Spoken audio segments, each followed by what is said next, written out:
Hi hello നമസ്കാരം. എല്ലാവർക്കും എൻ്റെ ഒരു പുതിയ വീഡിയോയിലേക്ക് സ്വാഗതം കേട്ടോ. അപ്പോൾ രാവിലെ കൂളിയൊക്കെ കഴിഞ്ഞു.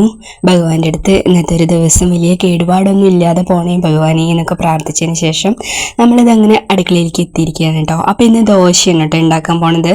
മാവൊക്കെ ഉണ്ടായിരുന്നു. അപ്പോൾ ആ ദോശയൊക്കെ ഞാൻ ഉണ്ടാക്കിയിട്ട് ഇതാ ഹോട്ട് ബോക്സിലാക്കി വെച്ചിട്ടുണ്ട്.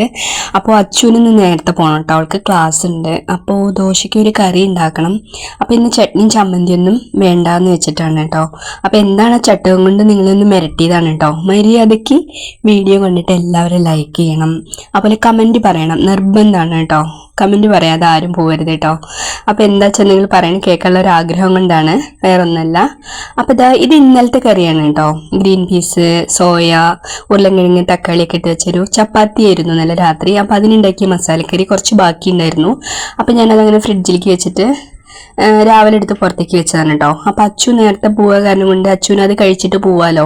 അപ്പം എല്ലാവർക്കും കഴിക്കാനുള്ള കറി ഇല്ല, കുറേശ്ശെ എടുക്കാനുള്ളതേ ഉള്ളൂ കേട്ടോ. അപ്പം ഒരു കൂട്ടം ഉണ്ടാക്കും വേണം. അപ്പം ഞാൻ ഇങ്ങനെ രാവിലെ ദോശ ചുട്ടുകൊണ്ടിരിക്കുമ്പോൾ അച്ചുവിടെ സ്ലാബിലിരുന്നിട്ട് തന്നെ കഴിക്കണം കേട്ടോ. അതാവുമ്പോൾ ചൂടോടെ അങ്ങനെ കഴിക്കാമല്ലോ. അപ്പോൾ ക്ലാസ്സൊന്നും ഇല്ലാത്ത ദിവസമാണെങ്കിൽ മാത്രമാണ് കേട്ടോ ഞങ്ങൾ 3 പേരും കൂടിയൊക്കെ എൻ്റെ ടേബിളിലൊക്കെ പോയിരുന്ന് കഴിക്കുള്ളൂ. അല്ലെങ്കിൽ ഇതങ്ങനെ തിരക്ക് പിടിച്ചിട്ടോ, ക്ലാസ്സുള്ള ആൾക്കാർ തിരക്ക് പിടിച്ച് ഇവിടെ ഇരുന്ന് കഴിച്ചിട്ട് പോവുകയാണ് പതിവ്. അപ്പം ഇന്ന് എന്താ കൂട്ടാൻ വയ്ക്കാം, ദോശയ്ക്കും ഇഡ്ഡലിക്കും ചപ്പാത്തിക്കും ഒക്കെ പറ്റിയൊരു കറിയാണ് കേട്ടോ. പരിപ്പും ഇതേപോലെ 2 വഴുതനങ്ങയും 2 ഉരുളക്കിഴങ്ങും 2 തക്കാളി, ഇത്രയും സാധനങ്ങൾ മതി കേട്ടോ. അപ്പോൾ പരിപ്പൊന്ന് വേവിച്ചെടുക്കുന്നുണ്ട്. അപ്പോൾ ഞാൻ വെള്ളത്തിലിട്ടതുകൊണ്ട് പരിപ്പൊക്കെ ഒരു 2 വിസിലടിച്ചപ്പോഴേക്കൊക്കെ നന്നായി വെന്തു കേട്ടോ. അപ്പോൾ വഴുതനങ്ങ ഇങ്ങനെ ഒന്ന് കട്ട് ചെയ്ത ശേഷം ഒന്ന് വഴറ്റിയെടുക്കുകയാണ് കേട്ടോ. ആ വഴുതനങ്ങയുടെ ആ ചൊവ പോകാൻ വേണ്ടിയിട്ട്. മറ്റേ ആ വയലറ്റ് കളറുള്ള വഴുതനങ്ങയാണ് ശരിക്കും ചൊവ ഉണ്ടാവുള്ളൂ. ഈ വഴുതനങ്ങ അങ്ങനെ അത്ര ഒരു ചൊവ ഉണ്ടാവില്ല. എന്നാലും ഞാനൊന്ന് എണ്ണയിലിട്ടൊന്ന് വഴറ്റിയെടുത്തു. എന്നിട്ട് അതിലേക്ക് തന്നെ 2 ഉരുളക്കിഴങ്ങും ഇതേപോലെ മുറിച്ചതും കൂടി വന്നിട്ട് ഇങ്ങനെ വഴറ്റിയെടുക്കുന്നുണ്ട്.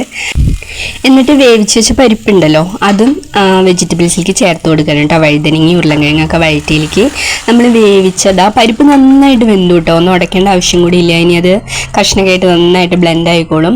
അപ്പോൾ അത് ആവശ്യത്തിന് വെള്ളം ഒഴിച്ചിട്ട് കുറച്ച് മഞ്ഞൾപ്പൊടി ഇട്ടിട്ട് നമുക്കത് വേവിക്കാൻ വെക്കണം. പിന്നെ 2 തക്കാളിയും കൂടി വേണം കേട്ടോ. അപ്പോൾ ഈ വഴുതനങ്ങി ഉരുളക്കിഴങ്ങിനൊന്നും അധികം വേവില്ലല്ലോ, അത് കാരണം കൊണ്ട് ഞാൻ പിന്നെ കുക്കറൊന്നും ഉപയോഗിച്ചില്ല കേട്ടോ. ഇങ്ങനെ തുറന്ന് വെച്ച് വേവിക്കാമെന്ന് വിചാരിച്ചു. അങ്ങനെ ആകുമ്പോൾ നിങ്ങൾക്ക് നന്നായിട്ട് കാണും ചെയ്യാലോ. അപ്പോൾ ഇങ്ങനെ ആരൊക്കെ കൂട്ടാൻ ഉണ്ടാക്കി നോക്കിയിട്ടുണ്ടെന്ന് കമൻറ്റ് പറയണം കേട്ടോ, അഭിപ്രായം പറയണം കേട്ടോ. ഉണ്ടാക്കാത്തവരൊക്കെ ഒന്ന് ഉണ്ടാക്കി നോക്കും വേണം കേട്ടോ. നല്ല ടേസ്റ്റാണ്, ചോറിനൊക്കെ നല്ല സ്വാദാണ് കേട്ടോ.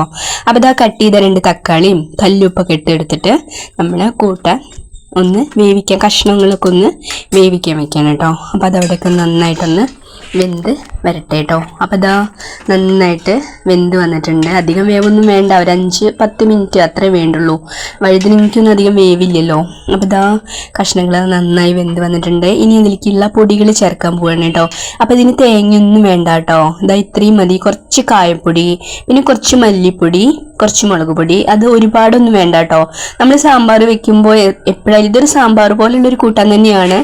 അപ്പോൾ എപ്പോഴും മല്ലിയാണ് ഇത്തിരി കൂടുതൽ നിൽക്കണം കേട്ടോ, മുളക് പൊടി കുറഞ്ഞു നിൽക്കണം എന്നാണ്, അങ്ങനെയാണ് അച്ഛനൊക്കെ പറയുക കേട്ടോ. അച്ഛനൊക്കെ ഇങ്ങനെ സദ്യക്കൊക്കെ പാചകം ചെയ്യുന്ന ആളായിരുന്നു കേട്ടോ. അതേപോലെ ഞങ്ങൾക്ക് ചെറിയ ഹോട്ടലൊക്കെ ഉണ്ടായിരുന്നു കേട്ടോ എൻ്റെ കുട്ടിക്കാലത്തൊക്കെ. അപ്പോൾ അങ്ങനെയുള്ള സംഭവങ്ങളൊക്കെ ആയിട്ട് പൊടികളൊക്കെ ഒന്ന് മൂപ്പിച്ചിട്ട് നമ്മളതാ കൂട്ടാനിലേക്ക് അങ്ങോട്ട് കൊട്ടുകയാണ് കേട്ടോ. അപ്പോൾ ഇത് ഇഡ്ഡലിക്കൊക്കെ ഭയങ്കര ടേസ്റ്റാണ് കേട്ടോ. ഇനി ഞാൻ ദോശയാണ് ഉണ്ടാക്കിയിരിക്കുന്നത്, ദോശയ്ക്ക് നല്ല സ്വാദാണ്. അപ്പോൾ ഇവിടെ ബാബുവേട്ടന് ഇങ്ങനെയുള്ള കറി ഭയങ്കര ഇഷ്ടമാണ് കേട്ടോ. അപ്പോൾ അത് കാരണം കൊണ്ടാണ് ഞാനിങ്ങനെ ഉണ്ടാക്കണത്. അപ്പോൾ പൊടികളൊക്കെ ചേർന്നു, ഉപ്പും മുളകും ഒക്കെ പാകല്ലേ നോക്കുകയാണ് കേട്ടോ. അപ്പോൾ എല്ലാം കറക്റ്റാണ്. അപ്പോൾ ഇനി എന്താ വെച്ചാൽ അങ്ങോട്ട് വറുത്തിടുക കേട്ടോ. അപ്പോൾ ഇങ്ങനെ ഉണ്ടാക്കി നോക്കാത്തവരൊക്കെ ഉണ്ടാക്കി നോക്കണം. അതുപോലെ ഉണ്ടാക്കി നോക്കിയവർ ഇഷ്ടം പോലെ ഉണ്ടാവും. അപ്പോൾ അങ്ങനെയുള്ളവർ അതും പറയണം കേട്ടോ, നിങ്ങളുടെ അഭിപ്രായങ്ങളൊക്കെ പറയണം കേട്ടോ.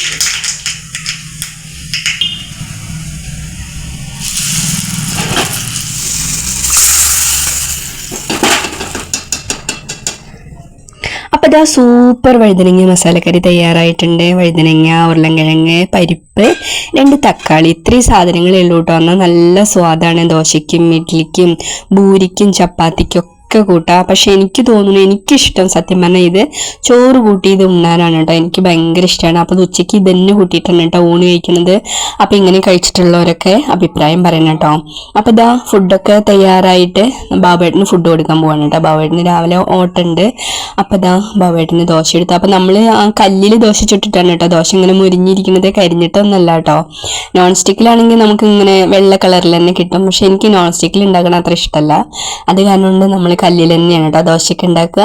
അപ്പോൾ ഇതാ കുറച്ച് കറി ഇപ്പം ഇങ്ങനെ കുറച്ച് ഗ്രേവി പോലെ തോന്നും. കുറച്ച് കഴിഞ്ഞാൽ ഇത് ഭയങ്കരമായിട്ട് കട്ടിയാവും കേട്ടോ. അപ്പോൾ പിന്നെ ഗ്രേവി ഒന്നും ഉണ്ടാവില്ല. പിന്നെ നമ്മുടെ സോയ ഗ്രീൻ പീസ് മസാലക്കറി അതും കുറച്ച് എടുത്തിട്ട് നമുക്ക് ബാബുവേട്ടന് ഫുഡ് കൊടുക്കാം കേട്ടോ.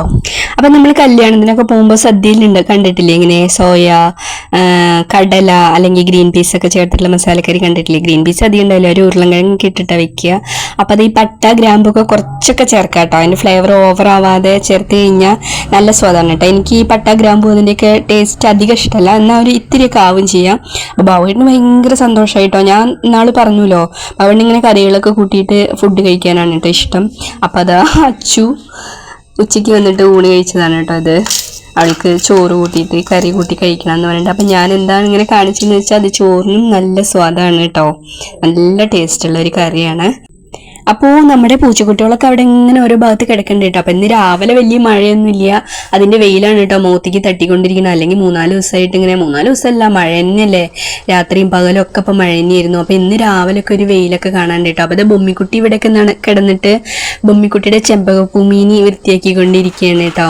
അത് ആ കുറിഞ്ഞിങ്ങനെ നല്ല ഉറക്കത്തിലാണ് കേട്ടോ. അപ്പോൾ ഈ സമയത്ത് ഒരു ചെറിയ മഴ പെയ്തിട്ടുണ്ടായിരുന്നു, പിന്നെ അങ്ങനെ പോയതാണ് കേട്ടോ മഴ. പിന്നെ ഉച്ചവരെയും പെയ്തിട്ടില്ല. അപ്പം ഇതാ സ്പീക്കറി അവിടെ കിടക്കുന്നുണ്ട്.